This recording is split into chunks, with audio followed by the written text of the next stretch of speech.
Eng xavfli kasalliklar. Assalomu alaykum aziz obunachilar. Bugun sizlar bilan nevrologiyadagi eng xavfli kasalliklar to'g'risida suhbatlashamiz. Nevrologiyada eng xavfli kasalliklar qatorida birinchi o'rinni bu insult egallaydi. Insult kasalligi nima uchun xavfli? Bosh miyaga qon yetib bormay qoladi yoki qon quyiladi. Natijada miya to'qimalari qisqa vaqtning ichida nobud bo'ladi.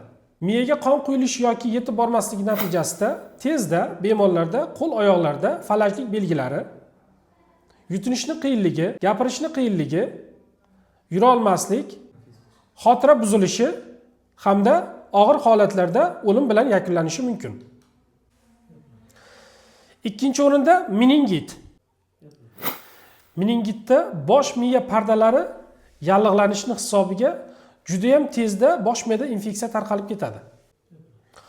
Oqibatda bemorda tana haroratining o'ta ko'tarilib ketishi, ko'ngil aynishi, qusishi, hushdan ketish holati, hatto o'lim holati kuzatilishi mumkin.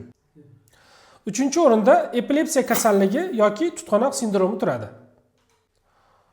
Epilepsiya kasalligining xavfliligi to'satdan tutqanoq xurujlarning paydo bo'lishi, oqibatda hushdan ketish, yiqilish hamda jarohat olish, nafas olishning qiyinligi yoki qisqa vaqt nafasning to'xtab qolishi, qayta uzoq davom etsa, miya shishiga, koma holatiga, hatto o'limga olib kelishi mumkin. To'rtinchi o'rinda Alsgeymer kasalligi turadi. Bu kasallikda xotira va fikrlash sekin-asta yo'qolib boradi.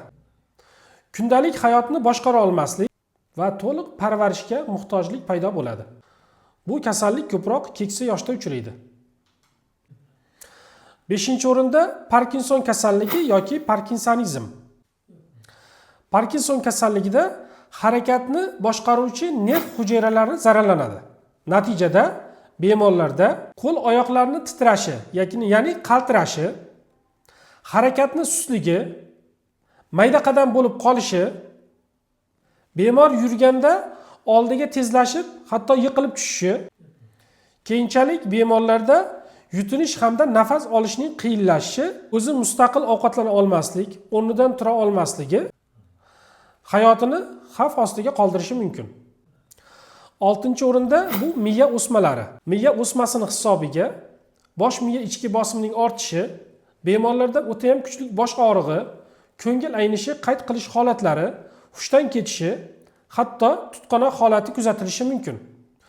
Bu kasallikni erta aniqlash juda ham muhim. 7-o'rinda siz bilan bizga tanish bo'lgan, kam uchraydigan bas kasalligi, ya'ni bokovoy amyotropik skleroz. Bu kasallikda mushaklarni boshqaruvchi nerv tolalari asta-sekin ishdan chiqadi. Oqibatda harakat yo'qolishi, nafas olishning qiyinligi, nafas olish mushaklarining ishlamay qolishi mumkin. Agar yuqoridagi kasalliklar bemorlarimizda erta aniqlansa, ko'p holatlarda asoratlarni kamaytirishimiz mumkin. Agar sizda yoki yaqinlaringizda kuchli bosh og'rig'i bilan birgalikda ko'ngil aynishi, qo'l-oyoqlarning quvvatsizligi yoki falajligi, gapirishni qiyinligi, yutinishni qiyinligi kuzatilsa, nevrolog ko'rigidan o'ting. Bu belgilarni e'tiborsiz qoldirmang. Vaqtida nevrolog ko'rigi hayotingizni saqlab qolishi mumkin.